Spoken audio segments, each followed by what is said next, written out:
They tell us it's an expression of love, the ultimate expression of love, the one that we're all working towards. But how does that make any sense?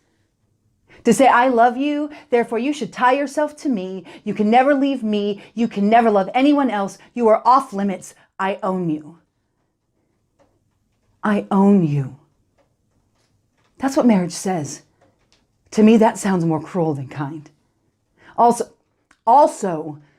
when people marry, they say, I choose you and I choose you forever.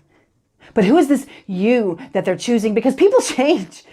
Over time, people change into different people. So how can you say that I want to be with this person when this person is not going to be this person 3 or 5 or 10 years from now? But there you are, committed forever till death, stuck either with a person you don't want to be with or with a person pretending to be a person they no longer are. And I mean, I'd even go so far as to say that marriage changes a person for the worse, because before marriage, you're wooing that other person.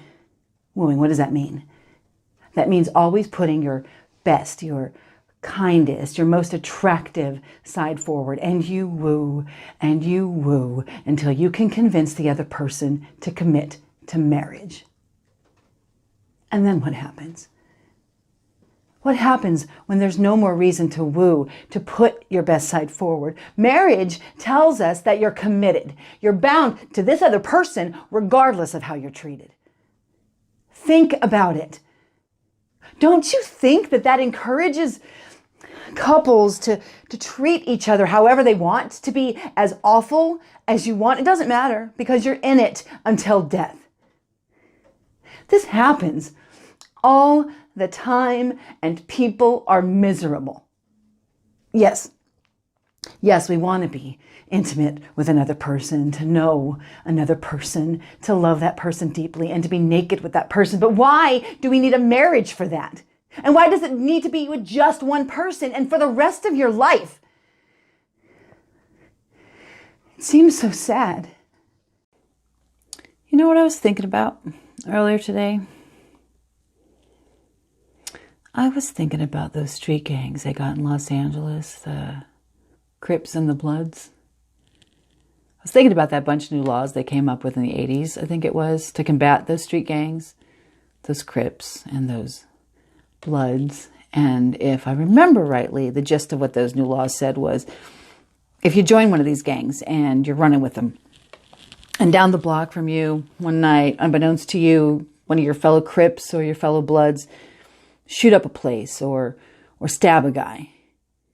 Well, even though you didn't know nothing about it, even though you may have just been standing on a street corner minding your own business, those new laws said you are still culpable. You are still culpable by the very act of joining those Crips or those Bloods in the first place. Which got me thinking, Father, that whole type of situation is kind of similar to you church boys, ain't it? I mean, you've got your colors, you've got your clubhouse, your, for want of a better word, a gang. And if you're upstairs smoking a pipe or reading a Bible, or one of your fellow gang members is downstairs fucking an altar boy, well then, Father, just like the Crips and just like the Bloods, you're culpable. You're culpable because you joined the gang. And I don't care if you never did shit or never saw shit or never heard shit. You joined the gang, you're culpable. And when a person is culpable to altar boy fucking or any kind of boy fucking, I know you guys didn't really narrow it down, then they kind of forfeit the right to come into my house and say a word about me or my life or my daughter or my billboards. So why don't you just finish your tea there, Father? And get the fuck out of my kitchen.